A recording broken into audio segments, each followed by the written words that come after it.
You're listening to The Sizzle.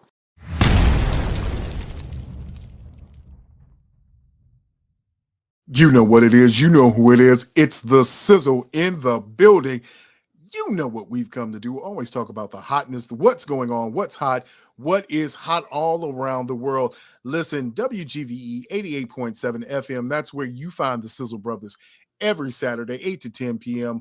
We're here talking about the hottest topics around. You know who's in the building. He's Jay Sizzle. That's Jay Thomas. I'm G Sizzle. That's Gregory Lewis. And Jay, let's get right into it. Let's start quickly by talking about the Chicago Bears. Chicago Bears have made a lot of moves going forward, and a lot has been going on in football. But let's just talk about the Chicago Bears. Let's focus in on one topic. That one topic is what's happening right now as the Bears get ready to face a Miami team that's as hot as any team in the league. In fact, it might be the hottest team in the league. Yeah, well, you know, the Tua is rated one of the top passers in the NFL right now. The thing was, we all knew Tua had the ability. The problem always has been with Tua, can he stay on the field? We saw that scary incident that's happened some weeks ago where we thought Tua might not even be coming back to play in the league. I mean, there was questions going on around about that when he got hit in the head, and we saw that grotesque, I almost said mutilation, but the way his fingers were pointing, it was just amazing. It looked like a Halloween type of thing going on. So should he be back out there playing football again? Well, we know these guys are all super competitors, and now we find out that Tua is also one of the best competitors that have ever been out there. You had Trent Dilfer talking about that on ESPN AM 1000, that Tua was probably one of the best quarterbacks he's ever had come through his camps. And that's high praise, because we know there's a lot of quarterbacks came to Trent Dilfer's camp that we see right now starting in the NFL. Mm-hmm. So are we getting ready to run into a Miami buzzsaw that also has Tyreek Hill at the tip of the spear now? This has opened up that Miami's offense is now becoming one of the top-ranked passing offenses in the league. Question is, what we saw with Justin Fields last week, can he produce that again? That's the question. You know, we're looking at it and we start thinking about all the things Justin can or cannot do. But you've got a Miami team that gave up points to Detroit.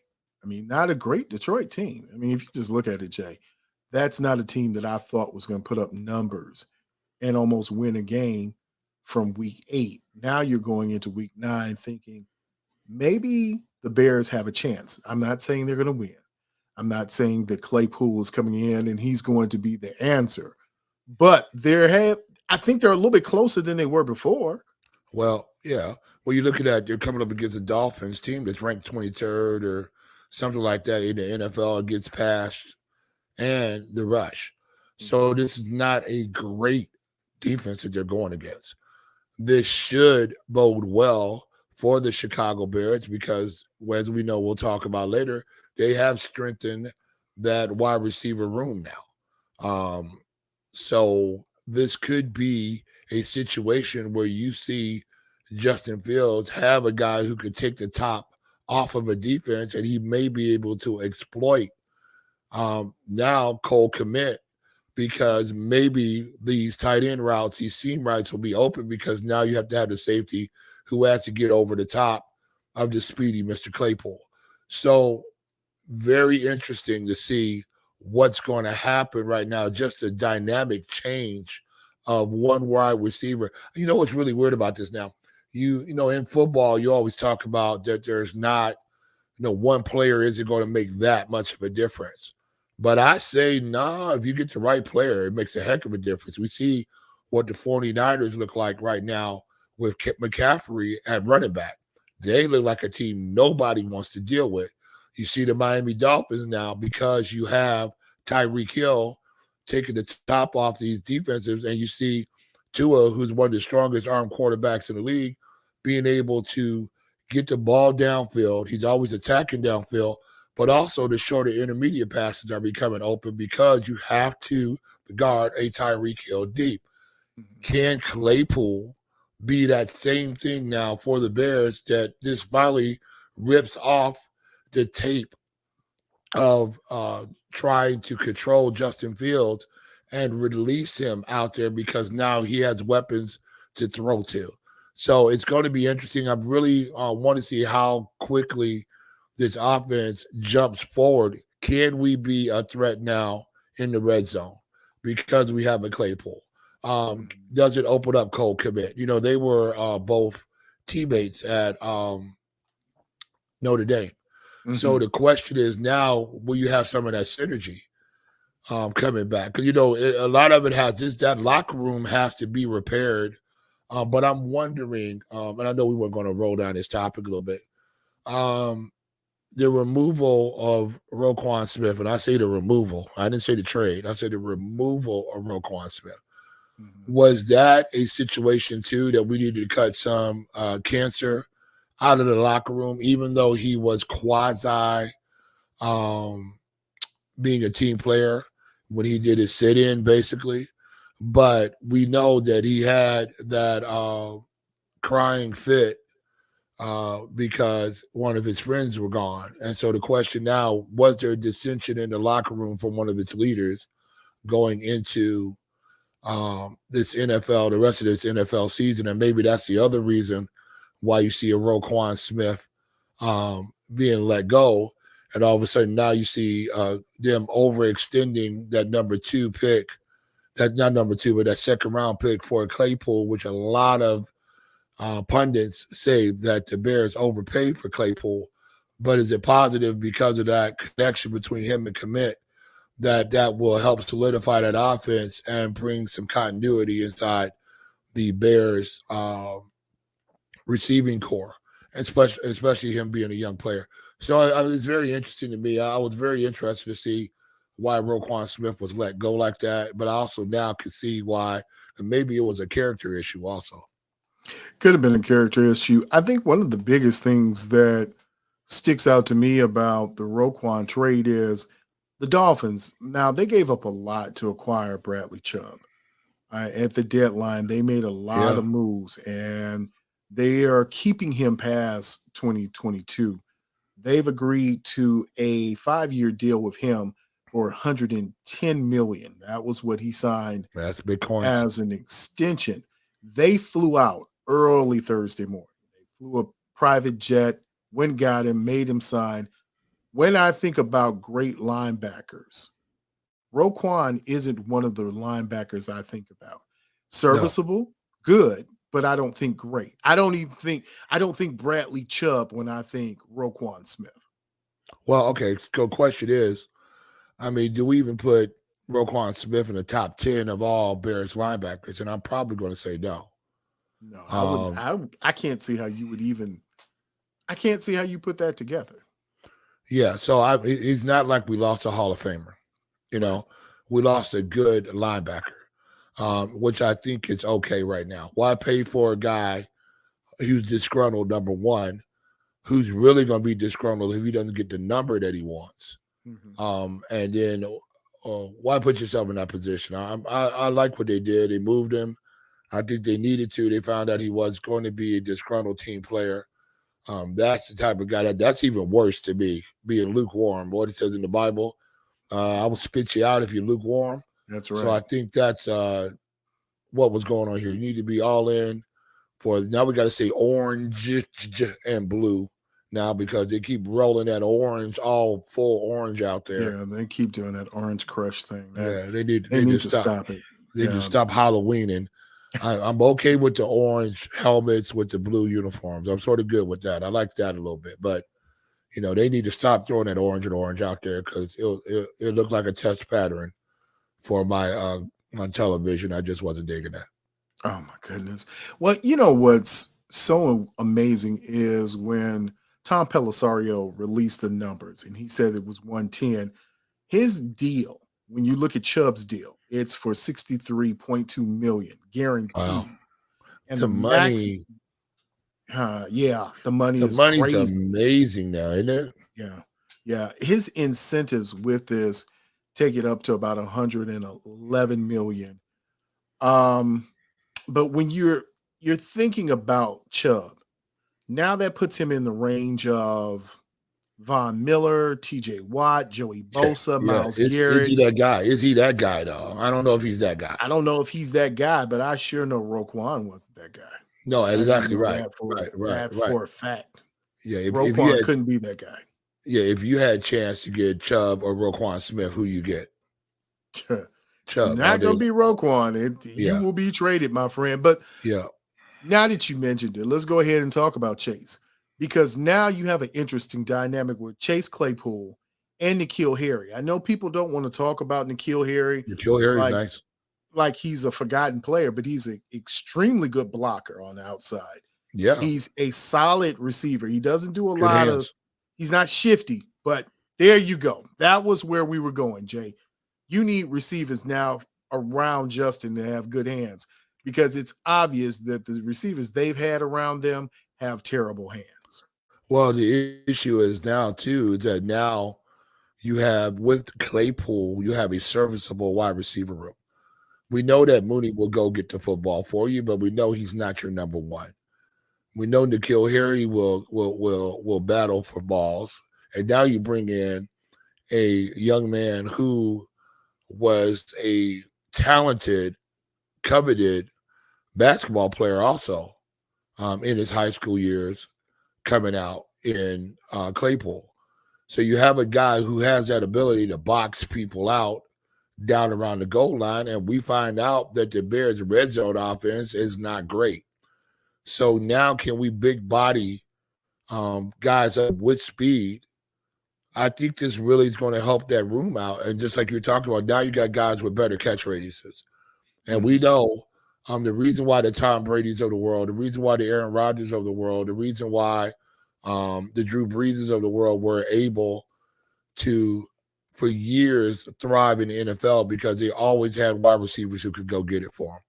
They could toss it up there, and that guy had more than a even 50-50 chance on coming down with the football. We need that here. All Justin Field needs to do is put the ball in the area where it's supposed to go and let these guys go up and go earn their money. So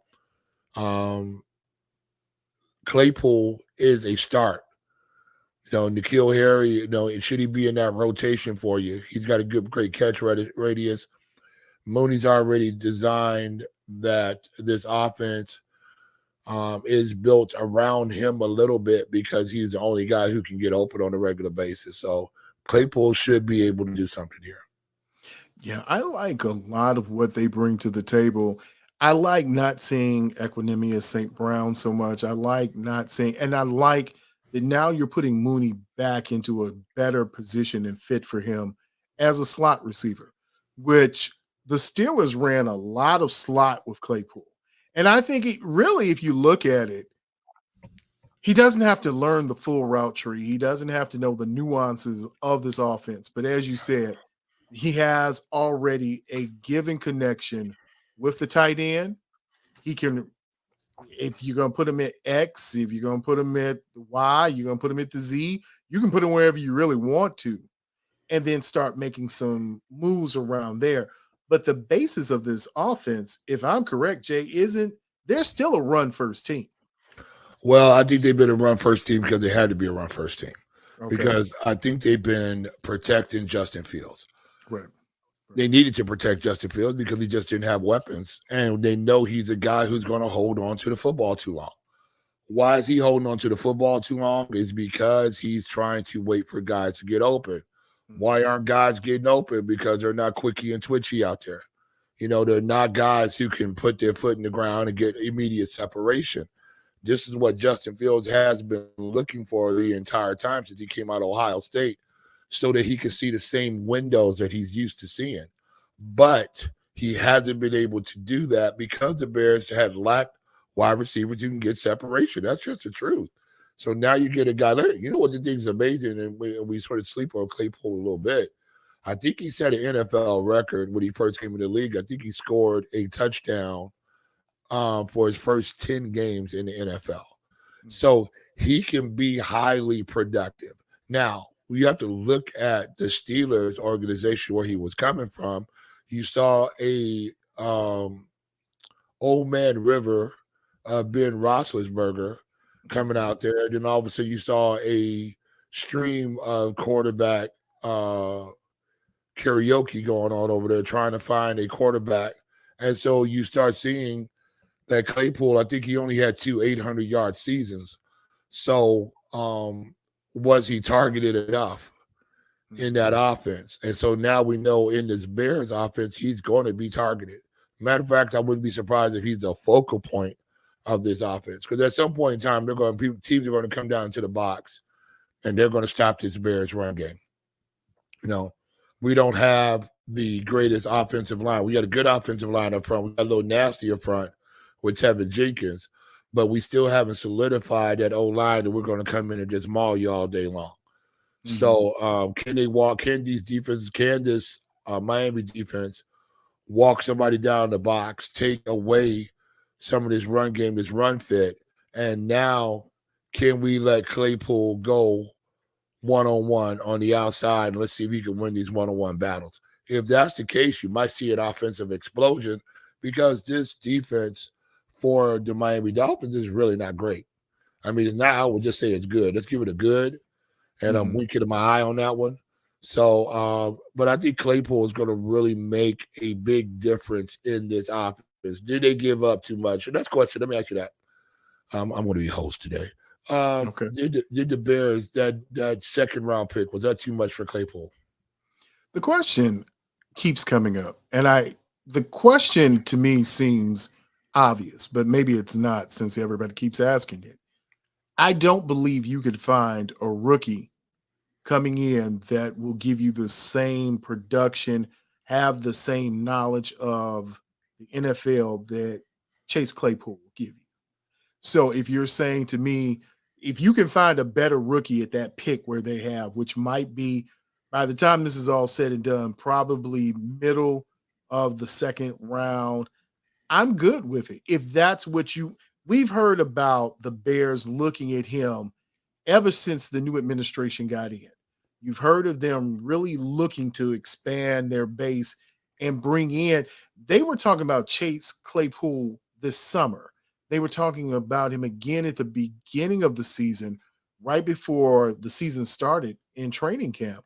So if this is somebody they've targeted, and this is somebody who can find a rapport with Justin, he's a big body, 6'3", 6'4", maybe 6'5" in shoes. I don't know.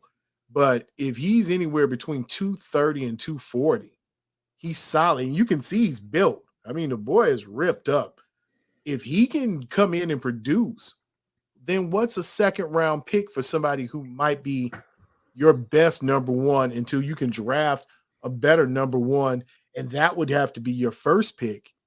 The Bears project out to have some good options at number one, but I have no problem, not one bit of a problem with them flipping that pick, that they use their own pick. And plus, you still got the Baltimore pick. So it's not like it's not one of those moves like Ryan Pace. You're not completely out of the second round. At least you have a pick with you, and then you can make moves from there. Yeah, well, the problem is now, can we find and develop Claypool? That's the question right now.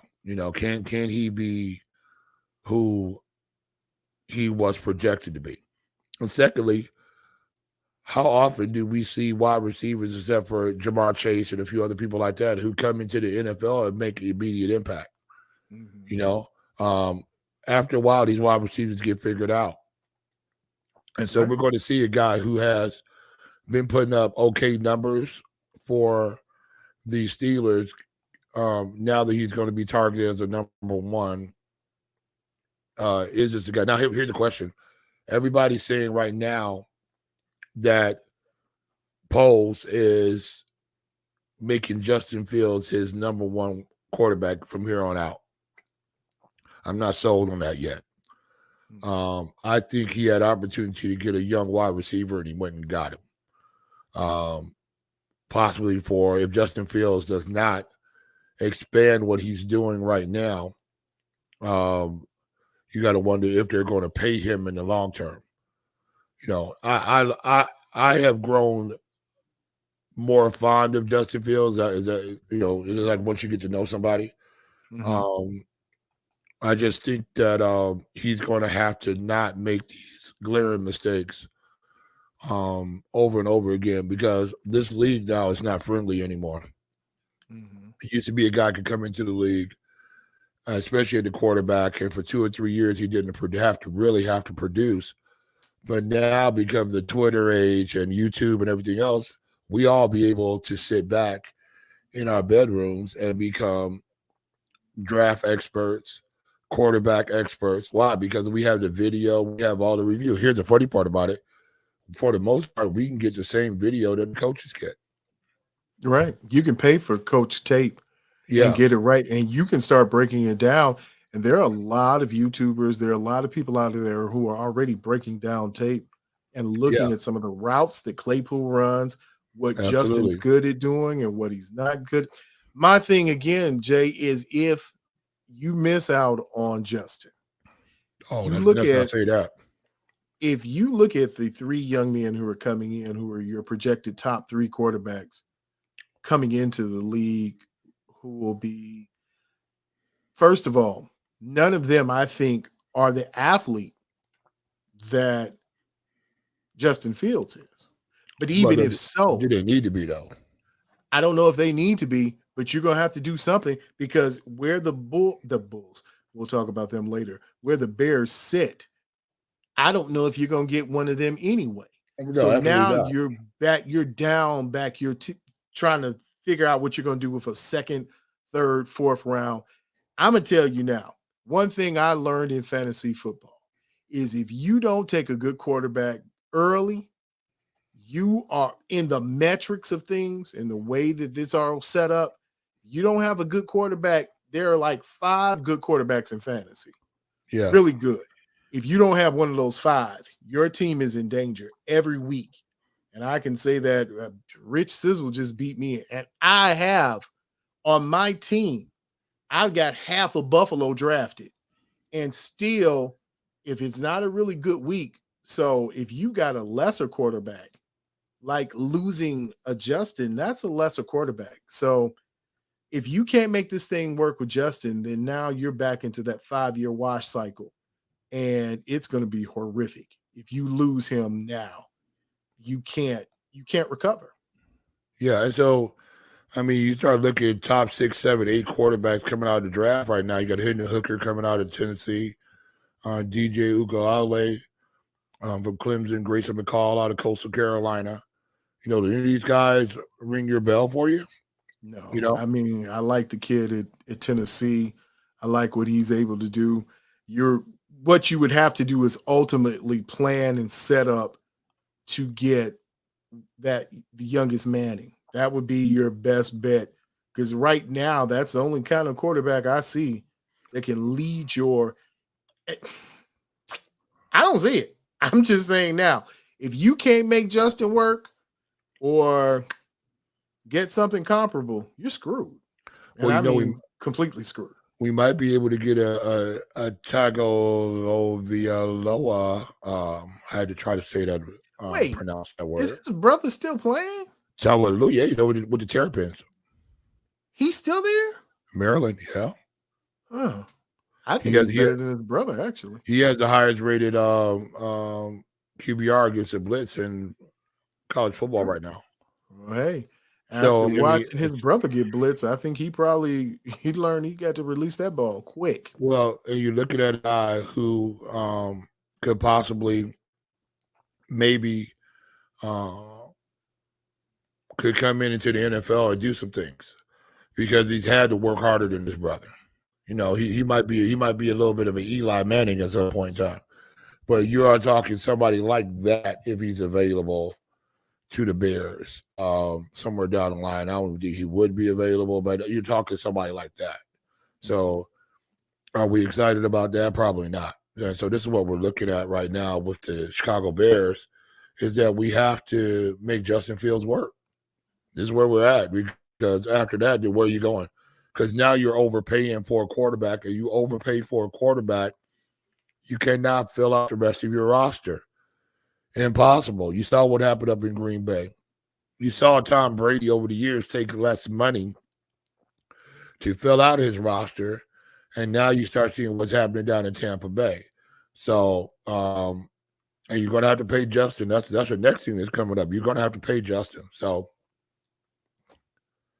you know, yeah, we're it is what it is. Here we go.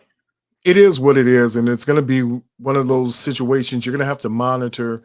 And I think Justin just has to progress. And if you keep getting him weapons, you keep getting him good linemen, because I have a feeling. Now, I have Jay, a feeling. I got a feeling. Yeah. I have a feeling that Jenkins is going to be good as a right guard. I think Pro Focus is going to look at him in the next 2 seasons, and he's going to be one of your highest ranked right guards in the league. That's just my feeling. The issue is you have a good-footed offensive left tackle that they brought in, and now you take that guy, you put him at right guard, the Marlin side, because of his mentality, and now he has really good feet as a right guard. You know, and he's nasty. So you know, I think he's got light skid-itis. You know, he probably had to fight a lot on the you know, because light skid had to prove himself. Yeah, light skid isn't in as much as it used to be. So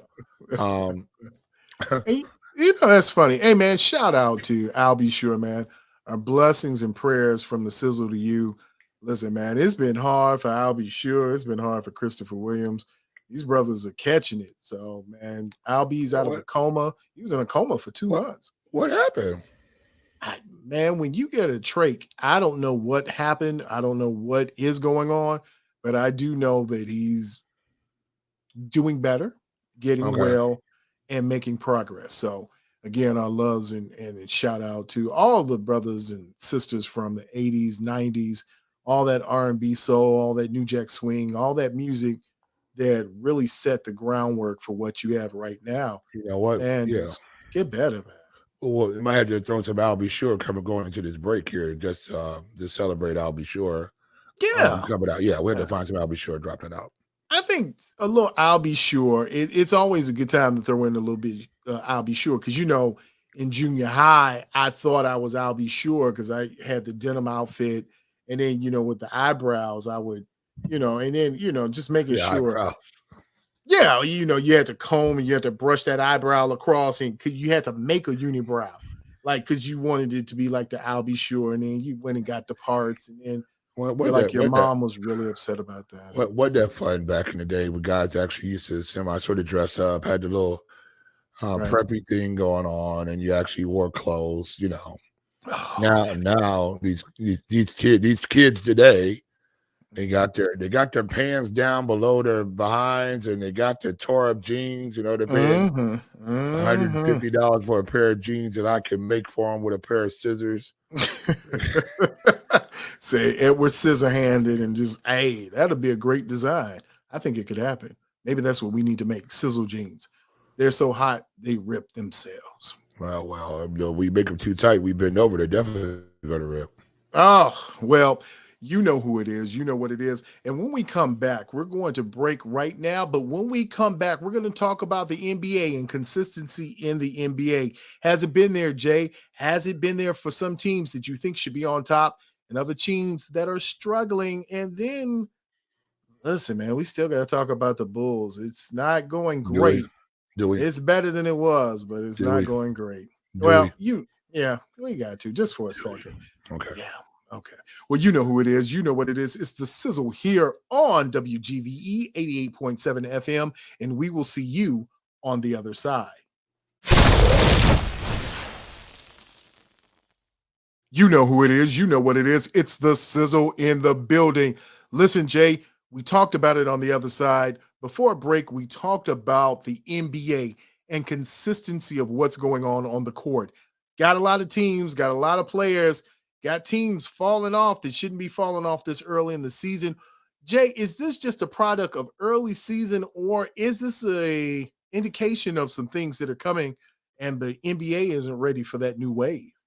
Well, yeah, I think that's it more or less. I think you just got a new wave of guys coming in. And you had this old guard. Now you've got the Currys now who are old guard. You know, LeBron's basically aging out right now. I think he's just going to hold on. You know, there's rumors that LeBron is actually trying to buy an NBA franchise. And so he could just stay out and wait for Bronny and what's the other son's name? Oh my goodness. How are you going to talk about Bron and you don't know the other son's name? You don't know it either, sir. No one knows LeBron's other son's name. His other son's better though. Bronny, I don't know if Bronny's gonna make it in the league, tell you the truth. But his other son, what is LeBron's son's name? We've talked about that at nauseum, really. Is Bronny ready? And can LeBron hold off long enough to make it there? Bryce is the one who isn't Bryce. Didn't he just Bryce grow almost 6'8"? Yeah, he had a growth spurt. So yeah, Bryce is huge. Hey, maybe it's Bryce and Bron on the Lakers. How about that? Does that cook your fish for you? Well, yeah, I mean, LeBron's gonna be 74 years old by that time. He'll only be in his mid 40s, right? LeBron is not literally ready to get out there with a walker right now. I mean, LeBron is literally taking time out and sitting on the sidelines and eating tapioca pudding. I mean, that's what's going on. Well, maybe it's not that bad. I mean, the Lakers have been a little bit better. They won their couple of games from going from, what was that, a 0-5, 0-6 start in the beginning of the season. Now, how long is that going to last, though? I mean, seriously, that dysfunctionality over there. Well, how long is Westbrook going to come off the bench? Let's ask that question. Is Westbrook really better coming off the bench right now, or should he be inserted in that starting lineup? No, he should just throw him out because the ball won't move around. Okay. Westbrook is as bad as Harden about letting the ball stick in his hands. And then here's the problem with Westbrook. Westbrook is too doggone intelligent. So he could actually talk to you about why the ball needs to stick in his hands more than it needs to be in LeBron's hands. And you might actually go, yeah, you know what, you're right about that. But no. And now you're trying to run the offense through LeBron. And now you're making LeBron work too hard. Right? LeBron doesn't need to work. LeBron needs to be showed up as a hired gun when you need him in the third and fourth quarter. That's when LeBron should be at his best. Give me the ball. I'm rested. Let's go. But you're going to make me carry the entire load, the entire offensive load? Absolutely not. You know, but at least that functionality isn't as bad as you see over there with the Brooklyn Nets. That's just a whole nother piece of nonsense over there. If you get in a coach like, and I'm going to be quite honest with you, if I'm Ime Udoka right now, I don't think I'm taking the Nets job. I know they're future. I don't think I'm taking that job because it's not going to. You're not going to get any better than what you've got right now. Well, that's not a good team. He better take what he can get, though. See, the issue is right now. You know, it don't take much to get stuck in the NBA. True. We've seen guys who should be coaching in the NBA who are not. It don't take much. You know, it don't take much for these owners out here. There's still only 32 jobs out there, 32 head coaching jobs. So it don't take much for these owners to start looking at each other in the owners' meetings going, are you going to take him? No. Are you? No. Okay, I won't take him either. Well, it can't be that bad. Mike Brown keeps getting hired places. He keeps getting a job. I don't know why they keep hiring Mike Brown. Because he comes with that. He comes with that Golden State, that pedigree, right? He comes with that right mindset. Plus, he's going to toe the line. I mean, did you see Mike Brown overstepping some bounds? No, he's not going to overstep them. No. You know, you see the coaches who cause issues don't last long in the NBA. Well, yeah, you have a point there with Tom Thibodeau. I don't know if you consider him a problem starter. No, maybe he starts more problems probably with his own team than anybody else. Those Van Gundys, yeah, they're well. Okay, let's go back. Let's look at the Tom. Let's look at the Tom Thibodeau. Let's look at the Van Gundys. These are throwbacks, right from an era back in the days when all the coaches barely made $200,000 a year. You know, they had to get some. You know, they had to sell. You know, they had the insurance deals on TV commercials, and they were selling certain sleepers. You know, that's how they made. and get an endorsement for the local Cadillac dealer, and they got to ride a Cadillac around. I mean, that's basically what was happening. You know, back in the 70s and the 80s, and all of a sudden now you got NBA coaches making as much or more than half his basketball team. You know what I'm saying? So you have these coaches now. Why am I going to blow up my $2, $3, $4 million a year now? For what? You know, and coaches are really good gig if you can get it. I mean, it's because you have a lot of help. Do you see all that help on the bench? It's not like you have an NFL coach and it's you and two assistants. Every position has an assistant with an assistant. You got film guys, you got trainer guys, you got guys who teach them how to eat. You got guys who teach them how to sleep. You got huge staffs now. I mean, think about it. You have a team with 12 to 15 players on it, but you have an entire building and an entire facility. Right. You do. You know, and it's amazing how it all kind of fits in retrofix. I'm gonna tell you one person that I'm really surprised isn't coaching right now that I thought would be, and maybe it's just my progressiveness. Maybe I'll call it that. I thought Becky Hammond was going to get a run somewhere. She'll get a shot. But again, she might start. How old is Becky Hammond now? Becky Hammond's in her mid-40s, right? Is she? No, let me look. It can't hurt that she just won a WNBA title and that her team. I'm not comparing it. I'm just saying it can't hurt. Add to the resume. If you want to go down there now, we could take this. She was born in 1977, so that puts her late 40s, 40s or so. So. All right, so let's since you opened up this can of worms, I was going to jump down in the middle of it. All right. The women's basketball game is not the same game as the men's basketball game. Just not the same game. You have to have equality, Jay. The time is now. You must have equality. Okay, so even though I don't know how you're going to have equality when the revenue sharing isn't the same. Well, here's the issue. Well, what do you mean by that? Go expand on that. Okay, so. If you have revenue coming in from TV deals, you have shoe deals, you have any type of advertisement deals that the NBA brings in, does the WNBA bring in that same allotment of money? Even think about this. When it comes to the Chicago Sky, that was an organization Jerry Reinsdorf wanted nothing to do with, said it wouldn't work, it's not productive, it's not going to be. That's why they're not at the United Center. It still doesn't work. All right. If it wasn't for the NBA supplementing the WNBA, there would be no WNBA. Here's the issue. Okay. And Bill Burr, I think, said this best, and I agree with this. All right. Where are all the women that should be out here supporting the WNBA? Where are they? Why are they not filling up the stadiums? Why are they not there?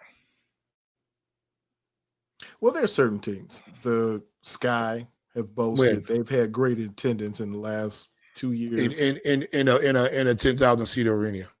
Right.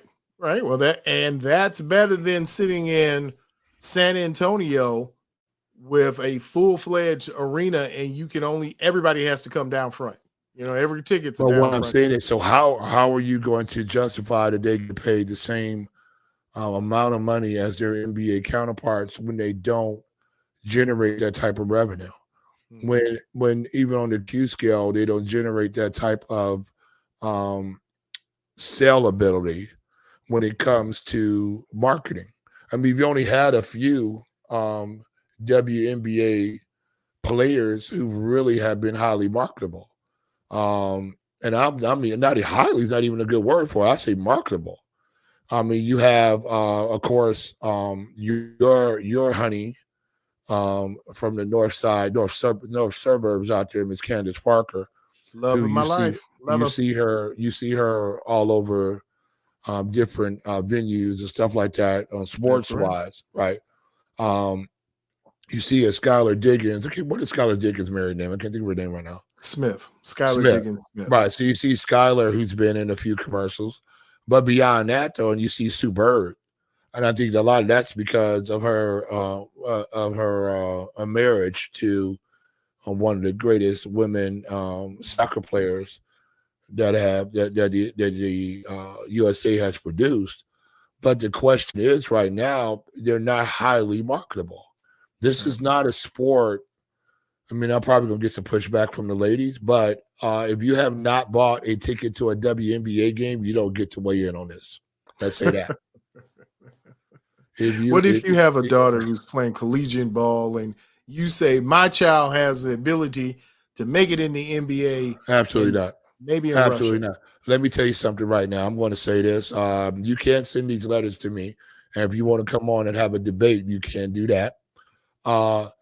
If for any reasons that some basketball players, male basketball players, decide to sue the WNBA to get opportunity to play in a professional league, or they come in there and they say, I feel that I should get the same opportunities that these women are getting, and I'm going to rename myself, instead of Sam, I'm going to be Susan. Just saying. What's going to happen if you get 4 or 5 of those guys come out per team who have some college experience? They're going to come in and take all those WNBA spots. Well, it's Joanna Manish, but yes, reality is really, if you have, and I don't even want to jump down this rabbit hole, but we might as well, since we're there. Well go. I win. Yeah, might as well. Yeah, we're already there. So if you're talking about transgender males, and now you're you haven't competed everywhere else. Yes. Wrestling, you have competing in track, all these type of things. And so you have a transgender person who was a decent wrestler, maybe a decent runner against male counterparts, and then they transition over and to female, and I have whatever your flavor, whatever that is. But now you're competing against women, and now you're dominant. Right. So how is that fair? That's a great question, because even I'm thinking we just had an issue with swimming, right? In moving towards the Olympics, there's been an issue. Is there equality? Because again, that's what you're talking about. We're moving into that ethics in basketball, the equality, what is fair, what is just, what is right. But when we talk about ethics, fairness, integrity, responsibility, respect, all of those things come into play. But how do you say to now a gender reassignment person that they can't play in the WNBA because? Yeah, absolutely. What reason do you have? And so here's the issue about it. You can't be all about women's rights when it goes against you. See what I'm saying? You get, okay, I want things to be, I want the positive side of it. Well, there's a negative side to something. And when you allow or mandate that people can equally compete in different sports if they deem to be that gender, then there is no reason at the end of what point. I'm waiting for somebody, guys, to do this. I'm waiting for the WNBA to get sued to allow men to participate in their league. Because I guarantee you the NBA has no problem for women trying out for the NBA. I guarantee you, if a woman wants to try out for the NBA, that they could go and petition to get in, and the NBA will give them a tryout. We've had this discussion before. We've talked about it. Even with the lack of consistency with the Chicago Bulls, I can't. Even in my basketball love Jones, everybody knows it's Candace Parker. But I, in no way, shape, or form, would put Candace on the court right now with any of the Chicago Bulls. No, you wouldn't put Candace on the court with a G League team. You wouldn't put Candace on the court with a Division II men's basketball team. Let's say that. Let's put that one out there. Do you think Candace, and I love Candace Parker, I love you. I just want to let you know that. Do you honestly think you could take Candace Parker and put her in Division I basketball, the MAC? Could she go play for Valparaiso? Could she go play for DePaul right now? Could she go play for Loyola? Could she go play right now? Michigan State? Right now, could she come out? Anybody at the bottom of that league, Ball State? Could she come out and start for Ball State? Any Division I basketball team? I mean, head up. I mean, if I would like to say yes, as much as I'd like to say her shooting skills would transition. Shooters are shooters. Again, the issue of the physicality, the nature of male players versus female players. I couldn't sign off on that. I don't even know if I'm an AD. I don't even know if I would sign off on that. I don't know. Well, she could come out there, but I mean, now we do know that a lot of girls basketball team, top girls basketball teams do practice against men, but they're playing against men who were okay players in high school, right? They're not playing against guys who were all state in high school. They're not playing against those guys. We saw, what was that? I think there was a soccer national team, women's national team, that played against a bunch of 15-year-olds and got mollywopped.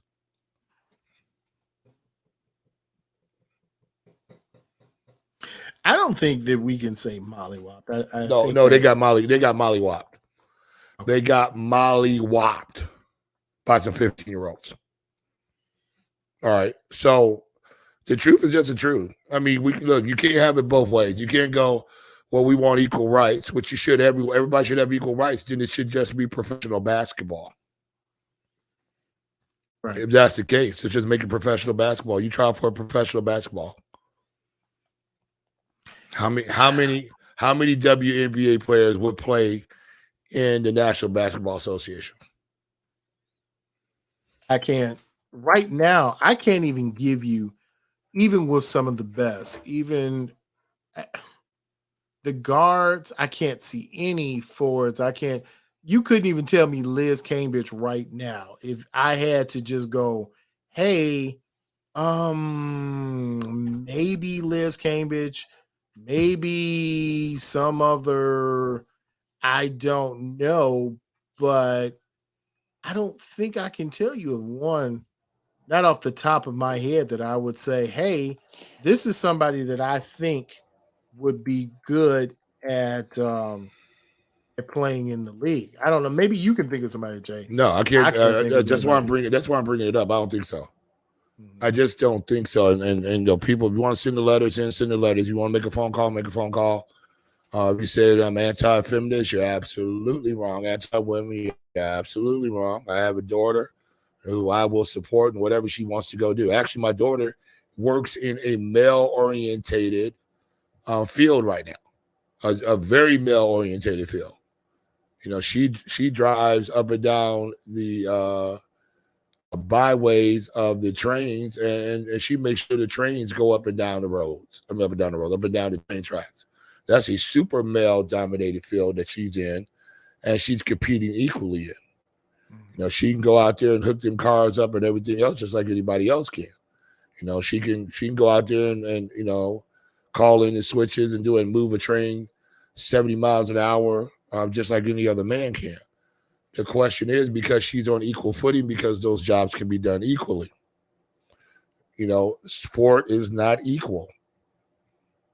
And that's the problem with the WNBA right now, is that you have, like I said again, you're not being supported by women.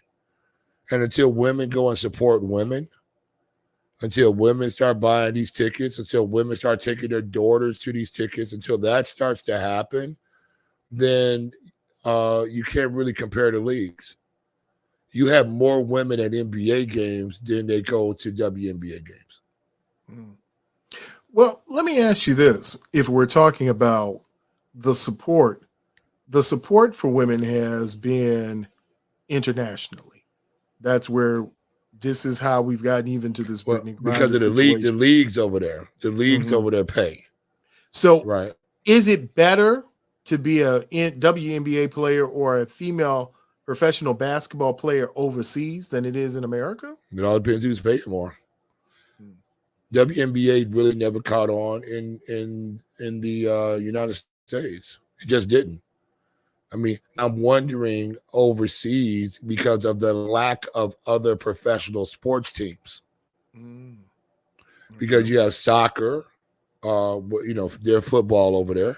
They don't have American football. They don't have American baseball. Most countries don't play cricket. Cricket's not a huge sport in the United States. I don't even we don't have any college cricket teams or anything else like that. We have no scholarships for cricket in the NBA. I mean, in the United States. We do have professional lacrosse and stuff like that, but these are fringe sports, right? You do see women making money in track and field. They make good money in track and field. I actually say probably now the greatest track participator that we have right now is Sydney McLaughlin. Could be. I mean, she really could be the best right now and might be the best when it comes to making money. She could be that one. Yeah, she's highly marketable. But my question was, even Sydney, I don't really think she's worried about being marketable at all. Okay. Because you don't see her. You see her on the Gatorade commercials. You see her on the Nike commercials.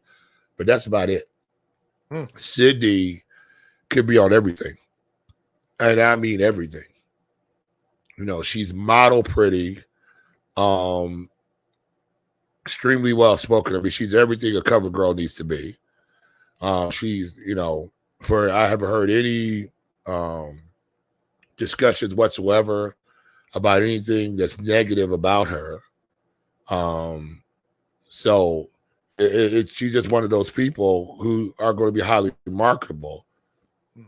How many other people can you say that, It's very few. I think it's few and far between that we can say these are the people who are going to be your highlights. But again, it's a sad situation where you have ladies who feel that they're being marginalized against. But the reality comes back to the money.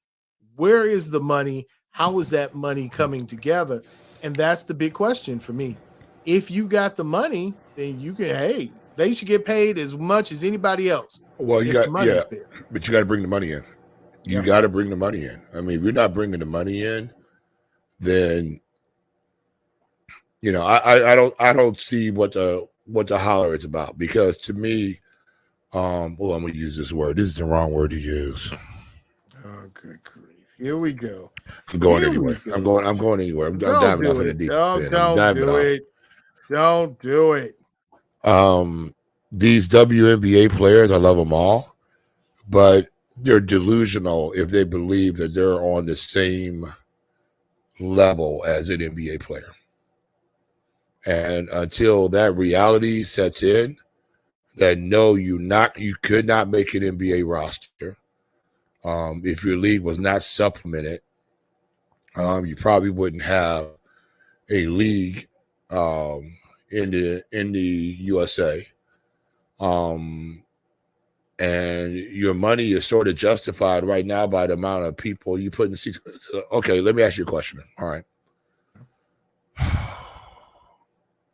When have you seen, other than the finals, have you seen a WNBA game, a lineup being matched up like you see the NBA?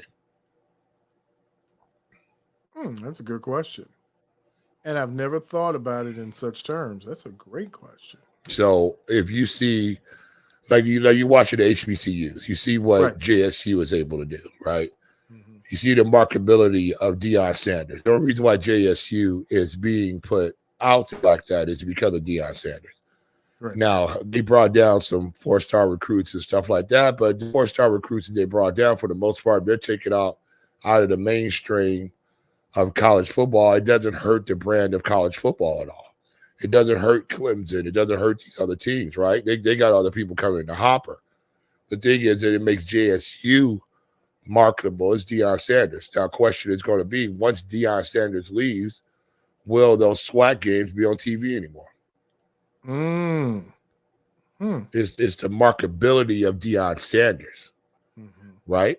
All of a sudden, when Deion Sanders is not there anymore, will those 4-star recruits still come to JSU? Will that money still come down there to JSU? Right. Maybe that money follows Deion, and then here's the question: can Deion compete with these other at a higher level of football? Right now, Deion has the better athletes coming to JSU. That's just true. Yeah, that is the truth. I mean, he does have better athletes. I mean, every once in a while, you see, the Michael Strahans come out of those of the SWAC. You see a few other guys coming out of the SWAC. You see, very far between. I mean, the best one I can remember was probably Steve McNair. Yeah, Steve. That's I was trying to get Steve McNair out. Forever, I had Doug going on. I couldn't find Steve McNair coming out of my head. Doug Williams was good. Doug Williams, okay. Steve McNair. Right. So you have those guys coming out of SWAC. You probably will see some cornerbacks and stuff coming, but they're not playing against the same competition as the Big Five conferences in major college football. So the question is, right now, when you have a draw down there, when you have a Deion Sanders, when you have a Candace Parker with the Sky, when you have people like that, a Sue Bird, who really is not about Sue Bird's or Tarasi's ability as a WNBA player. Most of their stuff came from the USA national team. That's where their popularity comes from. When you're going for a gold medal, that's where that popularity comes from. It's not about them being these superior WNBA players. It's really about that USA. Had they not been able to do what they did on the world stage, I don't know if their popularity would be like that from the WNBA. For the most part, you don't really, when the Chicago Sky is playing, it's always like, oh, the Sky is playing. I watch some women's college basketball. I actually I like the game. I mean, I love the tournament. Right, the tournament's great. But the question is just the marketability of it, and then until you have women support their own product, right? I explain to me why the women aren't out there supporting it, because the women don't really care about it. And that's it. That's absolutely true. I mean, people don't want to hear the truth sometimes, but I guarantee you, if I walk down the street and asked 100 women, who have they even heard of the WNBA? Right. You might get a few of them that say, but if they knew when the next game was going to be played.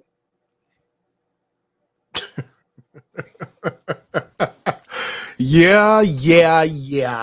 It's one of those ones where, and there's some other issues. I know we're not going to talk about some of the other issues, but it's a lot of things going around when it comes to the WNBA. But I will say this, Jay. It's an interesting conversation, and one that has not gone away, and one that's going to in the future, especially in light of what's happening with Brittany Griner. Oh, yeah, when you look at Brittany Griner and all these things going on, the question is going to become, is it better to play overseas? Is the money there? Or is it just that the WNBA can't support itself to make the type of money they want to make? That's the truth in a nutshell right there. That they can't make enough money to support the salaries that they want. That's just not it. I mean, until they could get seats in the arenas, and until they can get okay, let me ask a question. Let me ask this question. I know we're getting ready to go, and I don't have an answer for this, and so let me say this. All right. So we know the Lifetime channel, we know the Hallmark channel, we know a lot of these channels are directed toward women, right? Correct. Do they promote the WNBA? Have you ever seen a commercial on there for the WNBA? I remember some of them, maybe it was tournament time. They were running them on maybe the OWN network and some other things. I can't remember right now, but to your point, no. There's no no mass reason support. there is no reason as a PSA, right? You should be promoting the WNBA on the Lifetime channels. You should be promoting the WNBA on the Hallmark channels. You should be promoting, because these channels are driven toward women. How do you think men find out about basketball games? Why? Because they're on ESPN. They go on the channels that play the Westerns. The NBA games get announced on there. The football games get announced on there because those are channels that men go watch. You know, you can watch Formula One racing, NASCAR, and you'll see the NBA being promoted on there, right? Because men are watching there. Is the WNBA buying time on Lifetime? And it's I can't even answer because I don't think that there's a yes, there is an answer. The answer is no. There it is. So, because I tell you right now, I know a few women in my life who watch Lifetime on a regular basis, and they've never once mentioned to me about a WNBA game.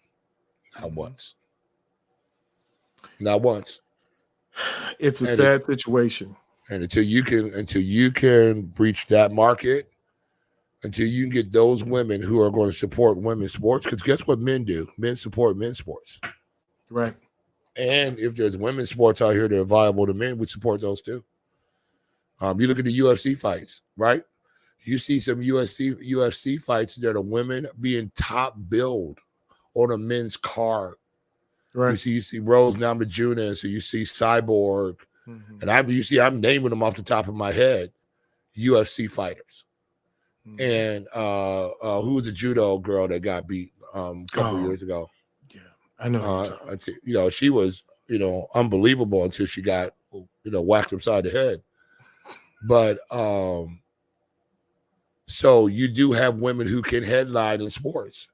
You see the Serena Williams of the world, stuff like that. Men will tune in to watch Serena Williams. They will tune in to see Coco Gauff. They will tune in to see Osaka.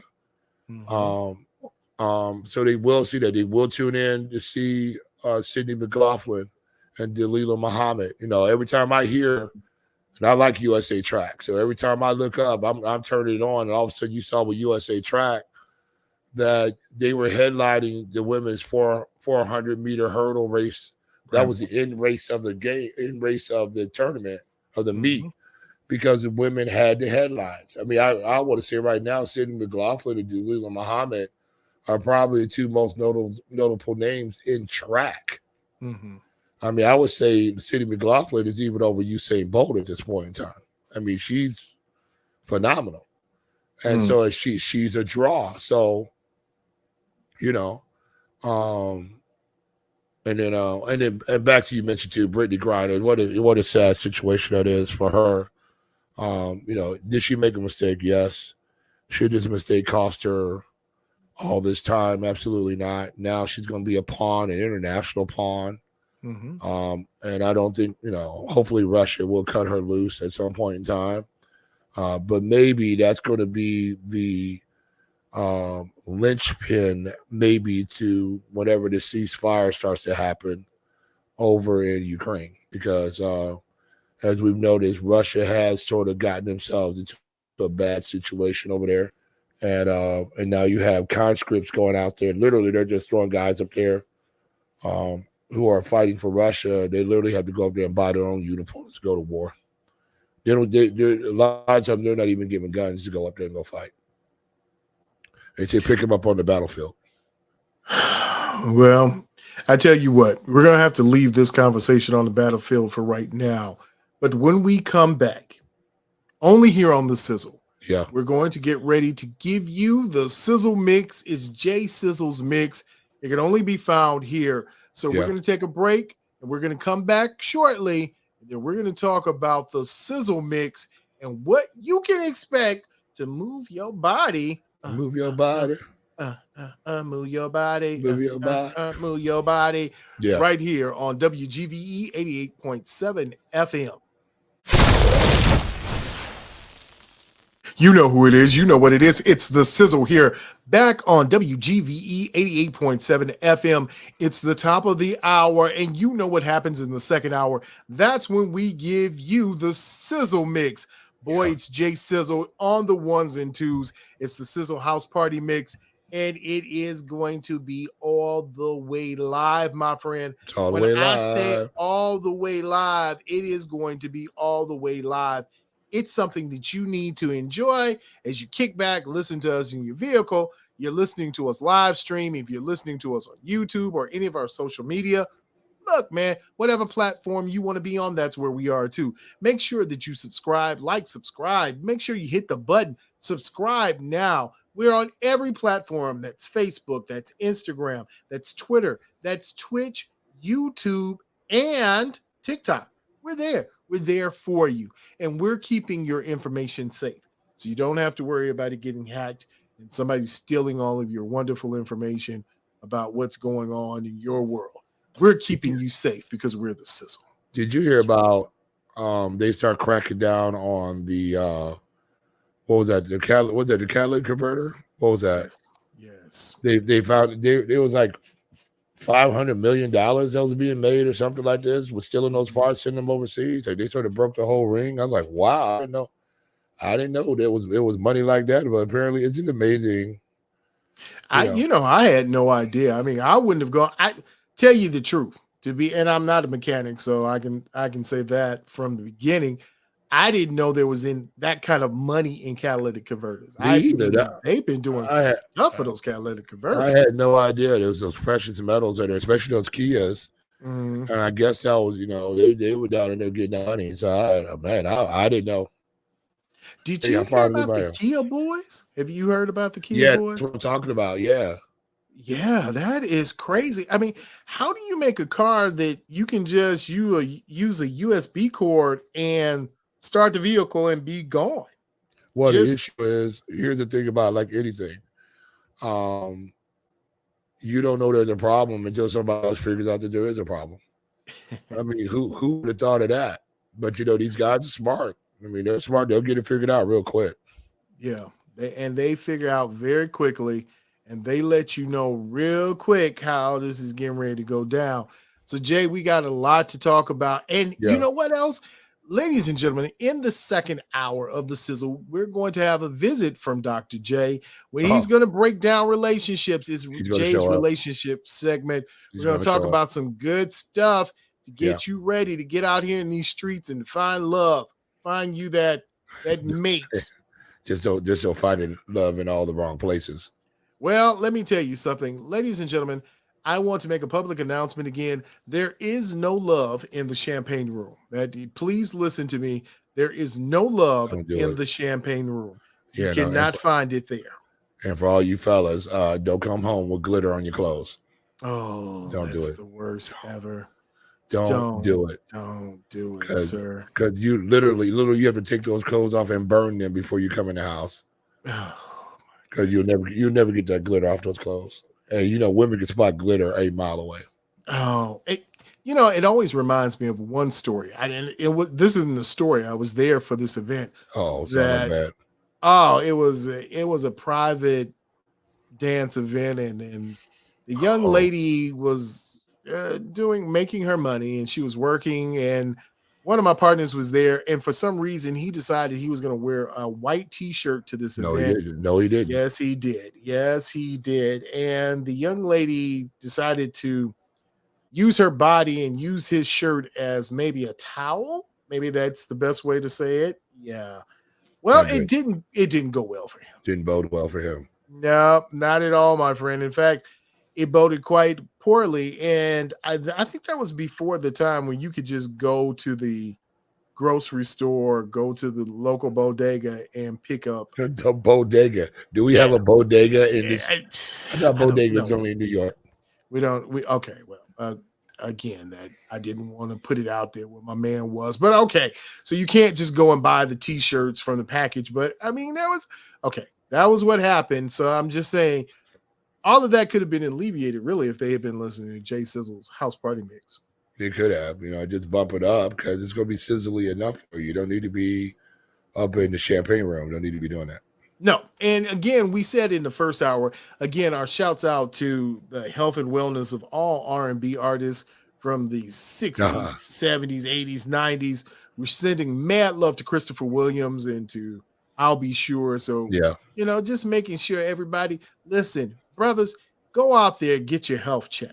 Go and get your health check. Go to your doctor. Ask him, say, hey, doc, G-Sizzle told me I need to come in here and holler at you because there's some stuff going on. And he will tell you that's right. You need to get in here and get yourself ready because you're not ready, my friend. Wow. Yeah, well, that's how I see it. I'm trying to help everybody, Jay. That's all I'm trying to do. I'm just trying to spread the word so that everybody knows, And later on, we're going to tell you, we're going to throw some shout outs. We're going to tell you about a place you can go. Oh, deliciousness in your mouth. I might just have to move in. Explosion. That's all I can say. 3 words. Put it together. I'm telling you, you gotta wait. It's gonna pay off at the end. I'm just telling you. You got me in my tummy. There's no doubt about that. Tender morsels. That's what you can say. Tender morsels. Tender morsels. What that I'll be sure song. Tender morsels. Oh, I think that was Tenderoni's, but tender something. No, that was Tenderoni. That's Bobby Brown. That was Bobby Brown. So I don't know. Maybe I'll be sure it was tender morsels in my belly. Yeah, speaking of music here, I know up in this mix we got to get a little Mike Dunn up in here. Might hear a little Prince in here. Let's see who else might be in here. Let me take a look over. Oh, let's see. A little Bad Boy Bill, possibly. What are you doing there, Sizzle? What? Oh, that's too much. I'm gonna throw one in there that you guys haven't heard because you don't know the name of it. It's Bostage by Yellow. And you're gonna say, what is that? But as soon as I throw it in there play, you're gonna be, oh, that's that song. Yeah, that's that song. And I know you haven't heard it in a long time. Well, last week's mix was so good. You had people calling, you had people leaving messages, had people texting me like, man, look here, man, I don't know what you doing in that mix, bro. But that thing was hot. It was hot fire, bro. That's all I'm saying. The mix was good. I like bringing back the old songs from back in the days when house music was house music. I'm not an acid house person, so let me toss that one out there. I don't like dropping the bass out of something just to drop it out or make a couple things for the song. Now, here's the weird thing about it. You do use some of those things in transitions, or you do drop some bass out to move other things to bring in other songs. But as for just going along, now, here's the funny part about it is that now you see that stems are starting to become part of regular mixing, and you see Serato now is actually being able, not that you guys can even care about this, but you see Serato is able to start dropping acapellas and drums in and out of songs on the fly, which is going to really change how music is being mixed. But I'm no battle mixer or nothing like that. I'm just a guy who enjoys house music and other music too. I play other genres also, but who enjoys it, who remembers the old songs and just likes to hear them and put them on beat. And I like going back and grabbing those songs out of there that you go, oh man, that's the song. I don't know if we're going to hear any Gino Socio in here, but we might, might be a little I remember in there, maybe. All right. A few songs. We might, I don't know. We might pull up some Plastic Doll. Might throw that in there. People are going, oh my God, so it's possible. I'm not saying it's all going to be in the mix today, but eventually we'll hit them all. But it'll be fun though. So just for you guys to throw back and have a good time in your car and go, oh, I remember that song. And now you come in the house and embarrass your children because there's nothing. Or you embarrass them right there in the car. Just when you break it Well, down, you hear it right in the car. Here's the thing about house music, which is the absolute true house, is that when anybody who was a house head from back in the days, and that's probably anybody 65 years and down to about mid to late 40s, right?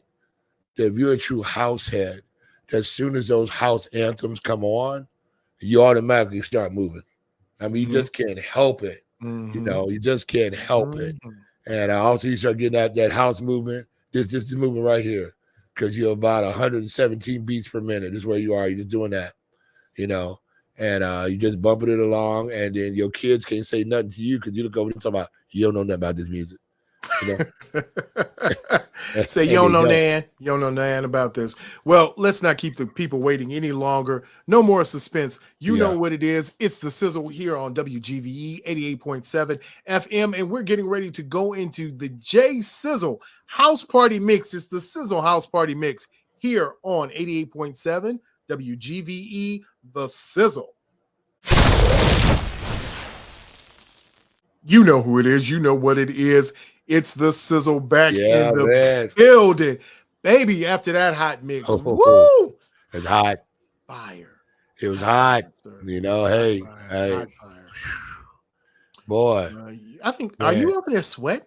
Man, I was down on the floor jacking it up. You know what I'm saying? and then I needed a cane to get back up off the floor. You know what I'm saying? Oh man, that just reminded me of the good old days. We were out there at the warehouse and Detroit house. I actually dropped the Detroit house anthem in there for all you guys across the pond. You know, Detroit house and Chicago house have a lot of relationship, but Detroit house music is a little bit different than Chicago house music. And same thing that New York house music is a little bit different. You know what? I think next week we need to really break that down. Let's get into the aesthetics, so the different types of house. Yeah, absolutely. Yeah, because there are different from where you are regionally. There is different house music. That a lot of it is the same, but there are some local hits. You got to remember, we had Track Records right here in Chicago. Jesse Saunders and people like that who were getting their own music created right here in Chicago. And Jamie Principle, a few other guys like that who were stalwarts in the Chicago house scene that translated well, but then New York also had their house guys too. And you had Detroit, they have a house sound in Detroit that's different than Chicago. So it's quite interesting. Yeah, that'll be a great discussion we can have, especially people out there who've been part of the house scene who know far more about it than I do. I'm just a guy who enjoyed the music and who decided to try to learn to play it himself. So, you know what? That's a question that's always been on my mind when it comes to house music. There are a lot of questions, but one of the things when it comes to Frankie Knuckles. Yeah. New York guy. Do you consider him more a New York guy or do you consider him a Chicago guy? He was a New York guy transplanted into Chicago. Okay. He came from, if I'm correct now, I'm just trying to make sure. I think I am correct that he came out of New York up into the Chicago, into the warehouse and places like that. And then you had different areas in Chicago where the music was played differently. You had on the north side the Ralphie Rosarios and was it Bad Boy Bill? Out of that hot mix for Mixie and Oliver.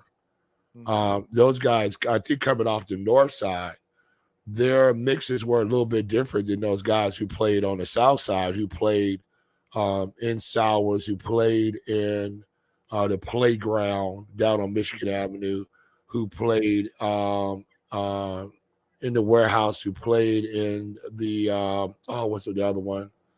I want to say it's the Magic Box, but I don't think that's it. My goodness. You're digging deep in the crates. Yeah. Going back. I remember there used to be a club down there you could go to, and I think it had 3 different rooms in it, and they were playing 3 different genres of music in there. You know, and you had one that was playing house, you had one that was playing, you know, not so much techno, but it was something else they were playing.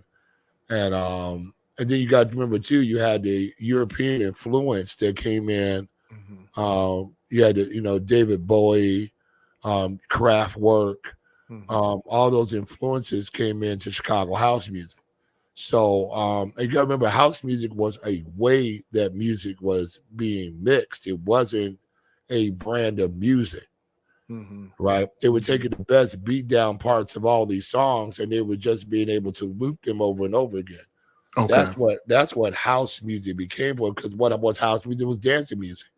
And so they had all the best breakdown pieces of of songs, and then all of a sudden you had songs after a while were just being created to be played, be danced to, because a lot of this music was disco. You could, if you don't, I know we're gonna talk about it next week, but a lot of it was disco influenced music that was coming over. You had that music that was coming over from Europe that was coming and hitting into the clubs here from out of studio. Was it 51 or 52? 52. 52 out of New York. So you had a different brand of music that was coming out, and that brand of music, when it got to Chicago, they took those breakdown beats and they started looping those beats, and all of a sudden, that's why you see most of how, I think you said it last week, hey Jay, you're playing most of the breakdown beats. Well, that's what house music is. Just break beats. It's break beats. It's what it is. You got Breaking, and remember Breaking, the movie Breaking 2, and all that. Ain't no stopping, though.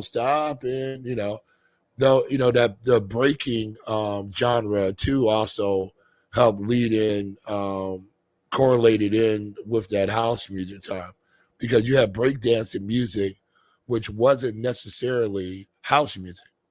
You have African Bambaataa, looking for the perfect beat, and all these different type of songs, who still is, is a house anthem. And so you Pump Up the Jam by Technotronic, and all these different types of Supersonic. Remember Supersonic got played? Yeah. So, Supersonic, that used to get dropped in there. And so pretty cool though. It's a lot of fun, man. I enjoy the house music. Hope you guys enjoy the house music. Shout out to Steve Silk-Hurley. I probably drop that tune in every once. It's one of my favorite tunes. Is music is the key, to your body. So all right. Oh, and by the way, I just got a message. Somebody just hit me so to make sure that listeners are listening and keeping us on our toes. I'm sorry, Studio 54. How can I be 54, so? yeah. Please forgive me. I ain't from New York. I ain't from New York.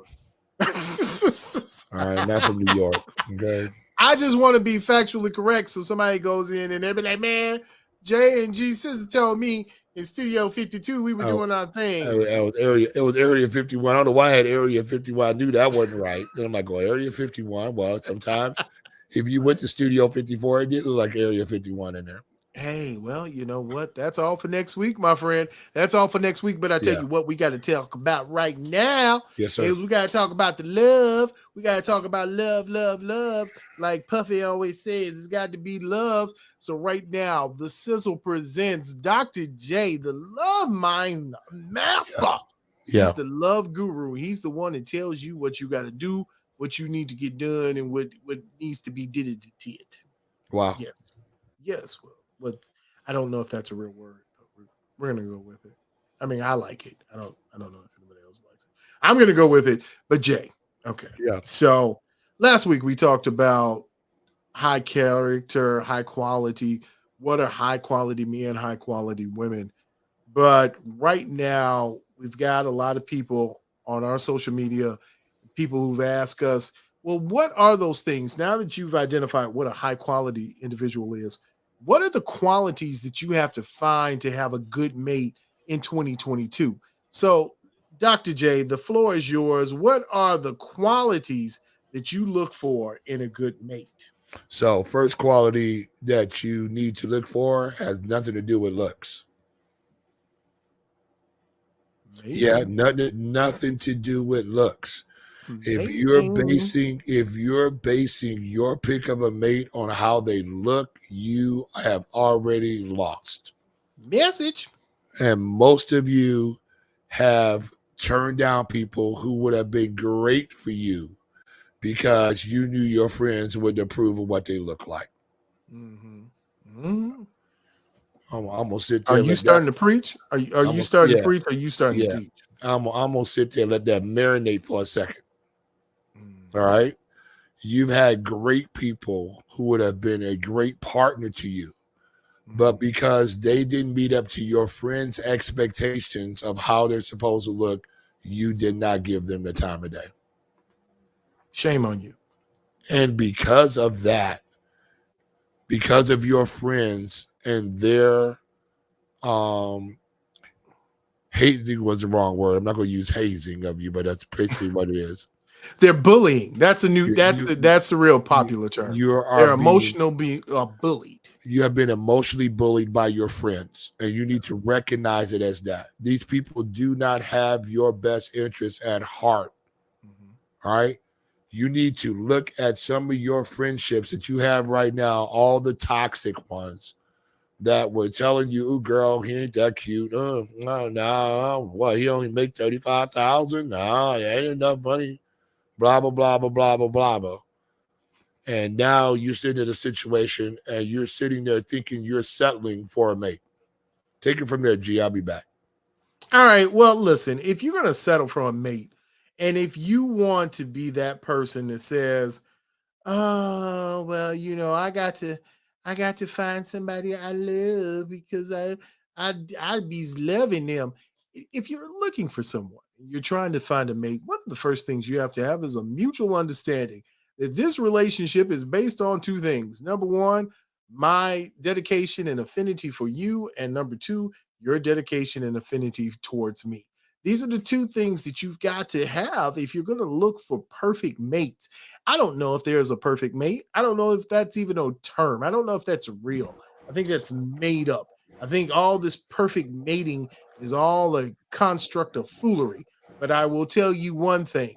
If you're going to find a good mate, you're going to find someone who's good for you, you've got to find someone that has two qualities. Number one, they're dedicated to you, and number two, they're dedicated to this relationship. That's true. That's true. And I add a third piece of that. They must be dedicated on doing what they need to go do. True. Right? If you got somebody and all their focus is on you, that's the wrong person you want.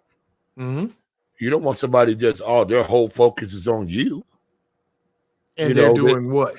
They're doing something. Are they doing anything else? Right. Every time you breathe, you're sucking in the air you push out.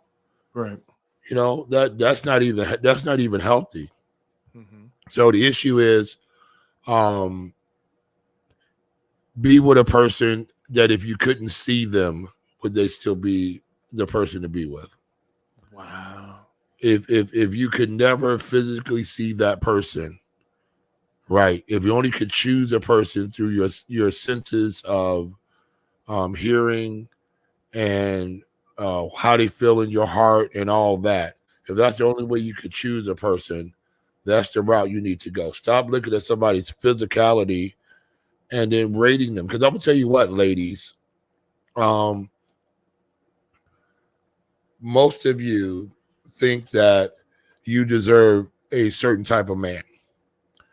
And the reason why that certain type, all of y'all say, well, there ain't no men out here, because you push back the 60% of the other men who would cherish you.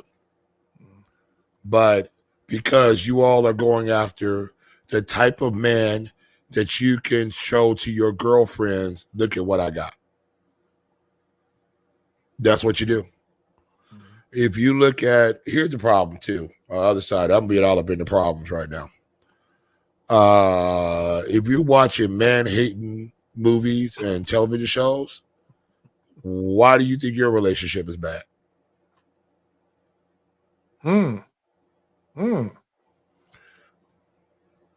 You're watching the housewives of somebody else, and they man is cheating on here and cheating on there and cheating.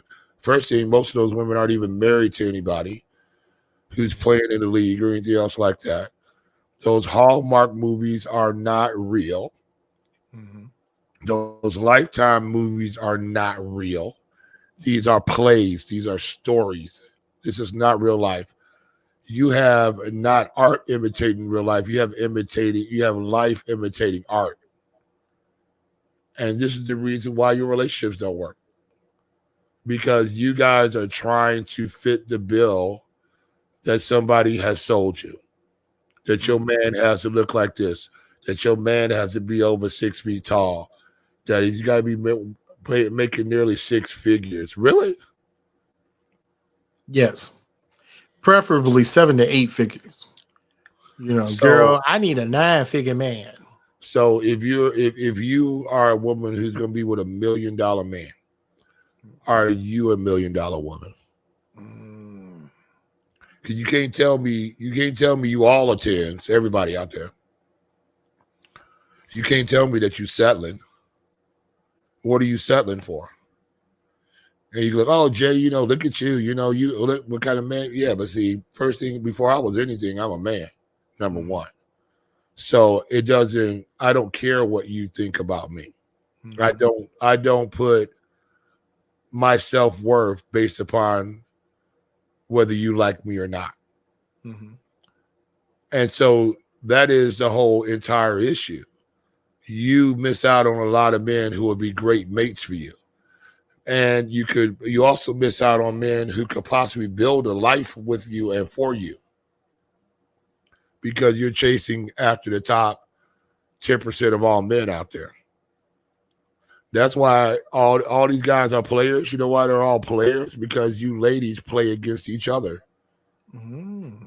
Why? That's the good one. Why are you trying to steal somebody else's man? Why do you have a man at home but you're tipping out behind his back because all of a sudden he don't get your coffee potty percolating like you thought it was going to on a regular basis? It's because your coffee pot ain't plugged in. Mm-hmm. It's your coffee. How come your coffee ain't hot? You have to even ask what kind of grinds do you have in your coffee cup? All I can do as a man, is scoop some coffee grounds in your thing and pour some water in there. You the one got to put some heat to it. And if you can't find a way to cherish a man who would lay his life down for you, if there's a scuffle out in the street, what is your man supposed to do? He's supposed to get out in front of you and possibly lose his life to take care of you. But you, in turn, can't make him a play. Nothing? I come downstairs and the house smells like napkins? Nothing? I can't even get not even a cold one, not a cold brew, not a cold anything. You have men out here who will work and turn that entire paycheck over to their wife, and will let the wife give them a stipend for them to go out with. Here's your $100, your $100 of play money for the week. And as long as the house is taken care of, he has no problem doing that. Shame. Happy to be there with you. But because he's not making $85,000 and he can't put you in a Porsche, then you have a problem with him. But then you're chasing a guy out there who has a car, but you don't know how he got that car. Mm-hmm. You haven't seen his house. None of that. You're chasing a dream because you think, oh, look what I got, girl. Okay. So, and I'm gonna hit the men next week though. But here's definitely a situation, ladies, that I believe a lot of times ladies get in relationships for the most part and they settle. They believe they have settled. And this is the reason why you're not excited in your own relationship anymore, because you believe you have settled. I thought I was going to get the Grand Slam at Denny's, and I ended up getting a sausage biscuit from the gas station. I mean, I'm going to eat it because I'm hungry, but if I had my druthers, I'd go get that Grand Slam over at Denny's. But you can make what you have a Grand Slam if you put the rest of the stuff with it. You know, you have to dedicate yourself to that relationship. But a lot of times you will dedicate yourself to somebody who's not dedicated to you. And therein lies the rub. Therein lies the rub. Why would you be dedicated to somebody who's not as dedicated to you as much as you are to them? Give people the same energy. If you send out a text message and you don't get that text message back, guess what you don't do? You don't text back. If I call you, you don't answer, guess what? I don't think so. I don't think you were in a car crash. You just didn't answer my text. You didn't answer my call. When you call me, expect the same.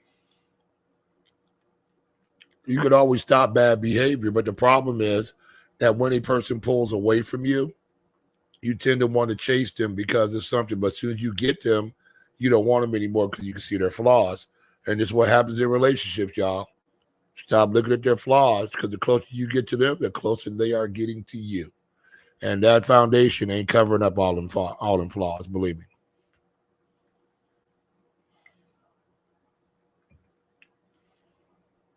So That's it. That's it. I mean, I don't even know.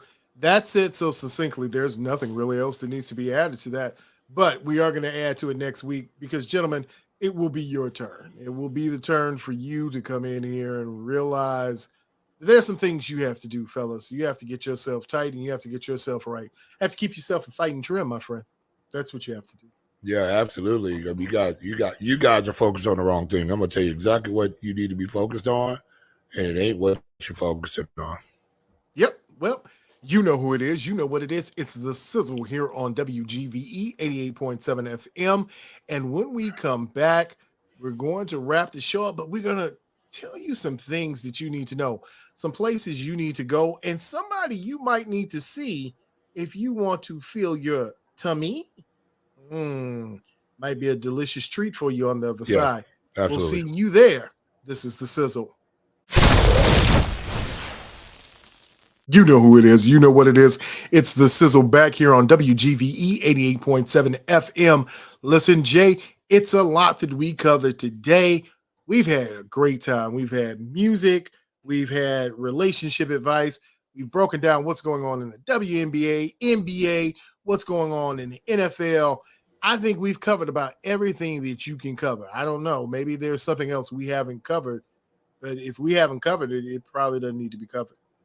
You know, yeah, we bounced around a lot of places today and had a lot of fun.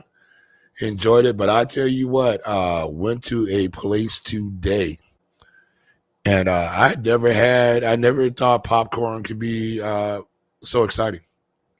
You didn't think popcorn could be so exciting. Well, when you got your own little popcorn on your little bag and throw it in the microwave, pop, and the little kernels at the bottom ain't all the way, you know, you got the skinny pop in the big old bag. You start eating the skinny pop, and can you really stay skinny if you eat the whole bag of skinny pop? No, the whole bag. You finished the whole skinny pop bag. Don't laugh. Yeah. It's really happened. It's true. It's true. Yeah. So, but today, man, I tell you, I was part of a filming that went on, and a great couple came on, and they had kids going to college and everything else like that, and great parents, and just really a role model for a couple. It was so great to see a couple together. Both of them self-made business people and not pretentious in the least, and they started talking about one of the businesses that they were in, and I went by that establishment today. Oh my God. Well, let's not hold the people. We're going to tell them Popcorn World. It has Chicago style popcorn, gourmet popcorn. I mean, it's the place you got to be if you want to be where you got to be, and you want some popcorn and you got to eat it, man. That's what I'm saying. SIZZLE. They say they have over 250 different types of popcorn, but right now they have about 60 of them up. But when I tell you a smorgasbord, it's literally like you're going to the buffet of popcorn. They got crab leg flavored popcorn. How is that even possible? I don't even know. I don't think you're telling me the truth, Jay Sizzle. I think that you are just getting me extremely excited about some popcorn, and Look. I think you're just doing that on purpose, aren't you? Look, I had strawberry cheesecake popcorn. You trip. Strawberry cheesecake. You start. I had to lean back in my chair. Nope. I'm not falling for this. And I see all these delicious buckets. I see everything here. I see the M&M. I see they got jerk cheesecake. They got jerk popcorn. Man, they got barbecue flavored popcorn. I'm not listening to you. They got a baked potato flavored popcorn. It tastes like a baked potato with chives on top of it. Nope. How is it possible? Not listening to you, because whatever you're talking about, that's not real. That's not real. Now, you cannot have that kind of deliciousness all in one place. There are a number of popcorn places around the area, but this one here, I'm telling you, Popcorn World is worth the trip. It really is. I mean, I went in there and bought my popcorn, and I came out passing out. I came in telling people, you ever heard the Candyman? The Candyman can. I was the popcorn man. Get your little cup out. I was pouring a little, and they have this caramel popcorn that's been dropped in cheese flavoring, just swizzled in there, right? And homemade, everything's homemade. And they put it in these sealed bags so it doesn't get stale on your way home. And you open up the bag and you can reseal the bag with a seal on there. And it's like, oh, the popcorn man can. Yes, the popcorn man can. Yeah. Hey, look, I'm gonna tell you, we're actually going to have to go down there and I don't know. We can do a remote from the store. Yeah, we're gonna have to go in there and figure do some something things. Out. But you said now you met a gentleman down there and you met his family and all this good stuff. Yeah. And great you were talking about a good time, just where you were there, popcorn, just all kinds of, and it sounds like it was amazing. That's all. Yeah, just it was so great to be surprised. Mm-hmm. A lot of times you don't know these great local businesses are happening right in the area where people would say nothing good is coming out of that area. Right. And I want to tell you that businesses are thriving in Northwest Indiana, right in the Gary area. There's a lot of great people, a lot of great entrepreneurs. I'm not saying this to you because these people are from Gary. I am saying this to you because this is a phenomenal product. And we're not being endorsed for this right now. So I just want to put that out there. Right. Not being endorsed for this. He doesn't even know that we're even talking about this. But I was just, and this isn't our business spotlight segment. Right. This was just, I'm amazed about this product that's right here in this area. You need to go out here and support this product. Hopefully we will be able to get the owners on the show and just tell us about their beginnings to get there. But amazing. I know, G, you got all the information over there. You can give the people about where to go get the popcorn and got a couple of different locations too. But it's really, really good. And go give yourself a treat. You deserve a treat today. I guess that's the best way to put it. You do deserve a treat. You deserve to have something that's good in your life. And I'm really, I like to empower people. We talk about my man Cam, the barber. If you haven't gone to see him, then you need to go see him. But if you're serious about getting some of this popcorn that Jay Sizzle keeps telling you about, you need to head over to 2560 Garfield Street, which is Suite 3 in Gary, Indiana. That's 46404. It's in the Fresh County Market area. It, again, is 2560 Garfield Street, Suite 3, right in the County Market Plaza. You can go get your shopping done and your popcorn on. And we go give you the homeboy address. Look, if you go over there to I-80 and Grant Street, and you go right over there to where go right across the street and turn into that area where all the stores is at, over there by the Dollar General and all that. If you go over there by the Shell gas station, that's where this place is at. Phenomenal. It'd be just great business. Clean, like my goodness, clean. Everything was just fantastic. I mean, nothing out of place. You know, it wasn't like Jay Sizzle was coming over there and they tightened it up. No. Just fantastic. Homemade popcorn right there. And we've had a number, you know, you had some popcorn establishments that you go to, but this was really good right here. And I really enjoyed it. And so you guys should come out and check it out. Definitely this is a place that you want to go to because this is what can happen in our areas, and we need to support good businesses in our areas is what we need to do. Yeah. And shout again to my man, Jay, you know what I'm saying? Cam the Barber in there doing the thing. Yeah. Always repping the Colts, always doing his Colts thing. Repping the Colts. But Jay Sizzle now, if you see, I got the new beard going here, and Cam is keeping me straight. Yeah. So I'm putting it in Cam's hands over there. So you know, we get over there, we talk a little Bears Colts. He actually has a flag flying in the in the establishment. And he had to keep it up too, because the Bears didn't win, but they lost, but the Colts lost too. So yeah, he had to keep it. So how does that work now? So if the Bears win, he flies the flag, and the Colts lose, or how does do we know the reason why that is going on down there? Okay, because he is an avid Colts fan, grew up watching, loving the Colts, and then he got into an area where we're not Colts fans. And so you know, bro, that's just how it is, that you have to get and get it going. But from what I understand is that if the Bears win, the flag stays up. Now, whoever the last week was, so if the Colts win and the Bears win, whoever, I think the week before, their flag stays up.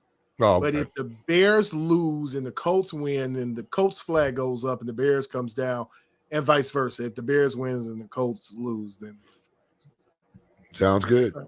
Sounds great to me.